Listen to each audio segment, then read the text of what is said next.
வணக்கம் நண்பர்களே. நடிகர் விஜய் பெண் தலைவர்களை முன்னோடிகளாக எடுத்துக்கொண்ட கட்சி என்று சொன்னார். அதை குறித்து ஒரு வீடியோ வெளியிட்டிருந்தேன். நீங்கள் இன்னொன்று பாருங்கள், ஏன் ஜெயலலிதாவை இவர் ஏற்றுக்கொள்ளக்கூடாதுன்னு கேட்டு தான் அந்த வீடியோ வெளியிட்டிருந்தேன். ஜெயலலிதாவை முன்னோடியாக ஏற்றுக்கொள்வதில் விஜய்க்கு என்ன தயக்கம்? நீதிமன்றம் ஒரு கருத்து சொன்னது, நீதிமன்றத்தோட தீர்ப்பு வந்தது, இந்த அம்மணி தவறு செஞ்சுருக்காங்கன்னு மேல்முறையீடு இருக்கும்போதே அவங்க இறந்து போயிட்டாங்க. ஸோ அவங்க குற்றவாளியாக இல்லைங்கிறதே ஒரு பெரிய கேள்விக்குறி. ரைட், இருக்கட்டும்.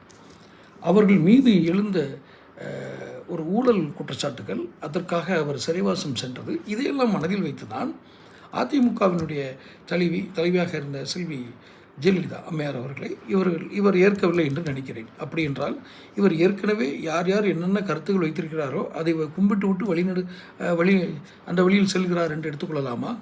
நிச்சயம் ஜெயலலிதா ஒரு மிகச்சிறந்த ஆகச்சிறந்த உதாரணம்தான். பெண் இனத்திலிருந்து வந்து பெண்ணினம் என்பதை நான் ஒரு இதாக குறிப்பிடுகிறேன்.